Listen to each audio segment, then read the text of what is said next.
write Chapter 182, Mr. Greenwood's Journey. It was 6 o'clock on the evening following the incidents related in the 2 preceding chapters. Mr. Greenwood had just concluded an early dinner, early for him, after having devoted the greater part of the day to business in the city. Having disposed of his last glass of champagne, that honorable member for Rottenborough rang the bell. Lafleur made his appearance. "Is the chaise ordered for 7 precisely?" inquired Mr. Greenwood. "Yes, sir, 7 precisely, sir," answered the valet. "Did you write to my agent at Rottenborough to tell him that I should pass through that town at 8:30, and that, although I wish to preserve a strict incognito, yet I should not mind being recognized while the horses are changing at the inn?" "I mentioned all that," replied Lafleur, "and I suggested that he had better get together 100 or so of persons in the tap-room to be ready to rush out and cheer you." "That was well thought of, Lafleur. I have already sent a paragraph to the morning newspaper in which I am a shareholder, stating that I was enthusiastically cheered as I passed through Rottenborough. It will appear tomorrow morning. Have you renewed my positive orders to the policemen on this beat to take all beggars into custody who are found loitering near my door?" "I have, sir. One woman with 3 whimpering children was dragged off to the station house half an hour ago for looking too earnestly down the area windows," said Lafleur. "Her husband has just been to beg you to intercede with the inspector for her release. He said he was a hard-working man, and it must be a mistake, as his wife was no beggar." "And what did you say, Lafleur?" demanded Mr. Greenwood sternly. "I said nothing, sir. I merely banged the door in his face." "That was right and proper. I'm determined to put down vagrancy. Nothing is more offensive to the eye than those crawling wretches who are perpetually dinning in one's ears a long tale about their being half-starved." "Yes, sir, it is very disagreeable, sir," observed Lafleur. "The free and independent electors of Rottenborough have not sent me to Parliament for nothing, I can assure you," continued Mr. Greenwood. "No, sir," responded Lafleur. "And I, from my place in the House, will denounce this odious system of mendicancy," added Mr. Greenwood.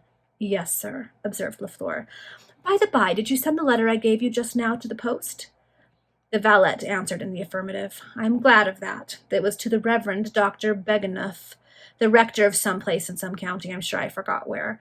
However, the reverend gentleman is having the parish church enlarged, or made smaller, I really forgot which, but I know it's something of the kind, as he has sent a circular to all persons whose names are in the court guide, soliciting subscriptions. I cannot, of course, refuse to contribute my mite of £5 to the pious work, especially as the list of subscribers is to be advertised in the principal London and provincial papers. We must support the church, Lafleur." "Yes, sir, decidedly, sir," observed the valet. "What would become of us without the church?" continued Mr. Greenwood. "It is the source from which flow all the blessings of Christian love, hope, benevolence, and charity. Hark, Lafleur, I do really believe there is a woman singing a ballad in the street. Run out and give her into custody this minute." "Beg your pardon, sir," said the valet. "It's only the muffin boy." "Oh, that's different," observed Mr. Greenwood, rising from his seat. "The chaise will be here at 7, you say?" "Yes, sir." "You and Filippo will accompany me. Tell Filippo to see that his firearms are in good order, and do you attend to mine as well as your own. Not that I apprehend any danger on such a road as that on which we are about to travel, still it is better to be prepared." "Decidedly, sir," answered Lafleur, not a muscle of his countenance betraying any extraordinary emotion. "Take a lamp to my study," said Greenwood, "and then go and see about the firearms. Let my case of pistols be put into the chaise."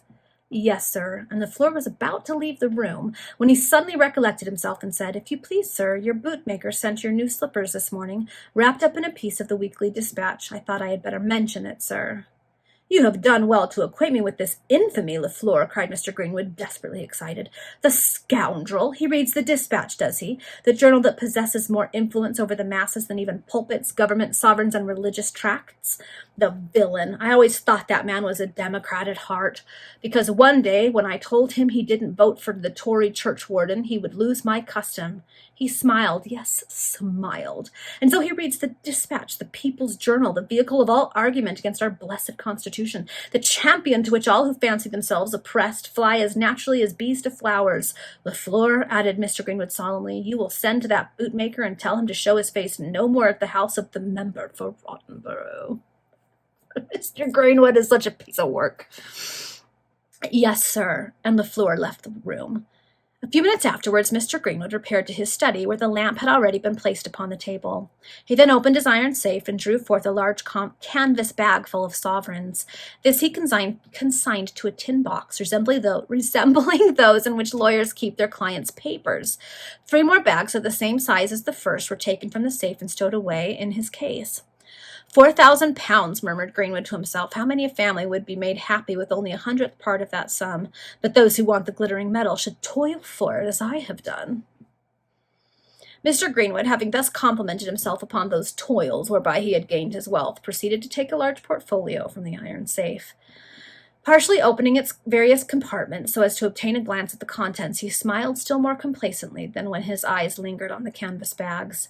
£16,000 in Bank of England notes, he exclaimed aloud as he consigned the portfolio to the tin case. And these £20,000, judiciously applied in Paris, will produce me 25,000 clear gain, 25,000 at the least. His really handsome countenance wore an expression of triumph as he carefully locked the tin case and placed the key in his pocket. My combinations are admirable. £30,000 already embarked in these Parisian speculations have prepared the way for enormous gains, and now, continued Greenwood, now this sum, and he glanced toward the tin box, will strike the decisive blow. It is a glorious scene, that of the financier, and who is more subtle than I? True, I have experienced some losses during the past week, a few thousand, but they are nothing. I was wrong to job as I did in the English funds. The fluctuations in the French securities are the means by which brilliant fortunes can be made. The timid talk of the great risks. Psh! Let them combine their projects, as I have done. He ceased and surveyed himself complacently in the mirror above the mantel. He then rang the bell. Lafleur appeared in about a minute, but so calm, composed, and unruffled was his countenance that no living soul would have suspected that he had been attentively listening at the door of the study, all the while his master was transferring the treasure from the iron safe to the tin box.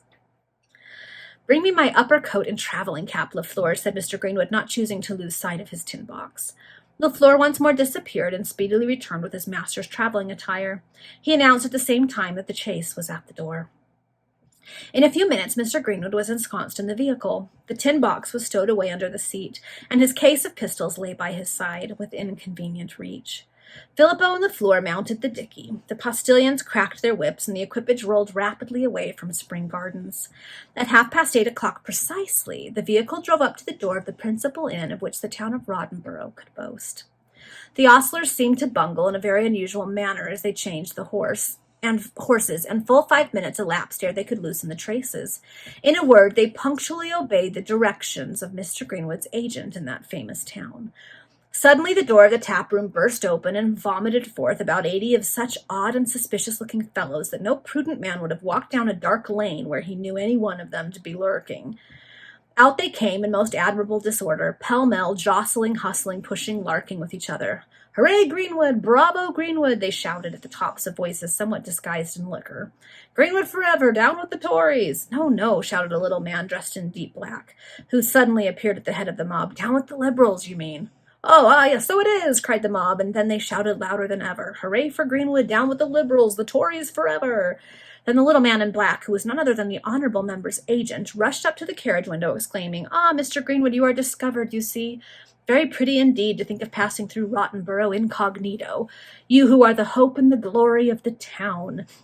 "Luckily, a party of gentlemen, all independent electors," added the lawyer, glancing round at the ragged and half-drunken mob, "were partaking of some little wholesome refreshment together, quite accidentally, in the tavern, and thus they are blessed with an opportunity of paying their respects to their representative in our glorious Parliament." "Bravo, Greenwood!" said the crowd of gentlemen, when the little lawyer had concluded his speech. "Gentlemen," said Mr. Greenwood, thrusting his head out the chaise window, "you cannot conceive the delight which I experience at this most unexpected, most unlooked for, and entirely spontaneous expression of your good feeling toward me. Gentlemen, when I behold an enlightened, an independent, a respectable, and an intelligent assembly thus coming forward to signify an approval of my parliamentary career, I meet with an ample recompense for all my exertions and toils to maintain the interests of the great constituency of Rottenborough. Gentlemen, the eyes of the world are upon you at this moment." "Then the world can see in the dark without spectacles," cried one of the free and independent inhabitants of Rottenborough. "Yes, gentlemen," continued Greenwood, unabashed by this interruption, which raised a general titter. "The eyes of the world are upon you, for when Rottenborough thus emphatically expresses itself in favour of its member, it is avowing its stanch adherence to the true principles of conservatism. This is a great fact, gentlemen, and so long as Rottenborough remains faithful to those principles, the democratic disturbers of the public peace must look on and tremble." This dude, he's switched political parties, he's switched affiliations, he's loyal to absolutely no one, but pretends like he is just this absolutely saintly person. With this splendid finale, Mr. Greenwood sank back in the chaise, which immediately drove rapidly away amidst the uproarious shouts of ragamuffins and tatterdemalions. Tatterdemalions. I've never heard that before. I love that. Whom the lawyer had convoked, according to Lafleur's written instructions for the occasion. The ragamuffins and tatterdemalions were, however, well recompensed for their trouble, for they were copiously regaled with beer and tobacco before the arrival of the honorable member, and as soon as the member had departed, a supper of boiled tripe and onion sauce was served up to them. The entertainment concluded with a quarrel and a battle amongst the convivialists, several of whom took home with them broken heads and black eyes as trophies of their prowess. Meantime, the traveling chaise rolled along the road. The night was beautiful, clear and frosty, and the moon rose high in the heavens. Newtington was past, and Mr. Greenwood was just falling into a delicious sleep when 4 men, wearing masks and enveloped in thick pilot coats, rushed from a hedge. The horses were stopped suddenly, and 2 of the ruffians presented pistols at the heads of the postilions, menacing them with instant death if they offered any resistance. Greenwood lowered the windows of the chaise, and holding a pistol in each hand, exclaimed, "I'll shoot the first who dares approach me." Filippo leapt to the ground on one side, and Lafleur followed him so closely that it fell over the Italian, one of whose pistols went off by the shock, but without doing any mischief. Before he could make an effort to rise, Lafleur struck him on the head with the butt end of one of his weapons and laid him senseless on his back.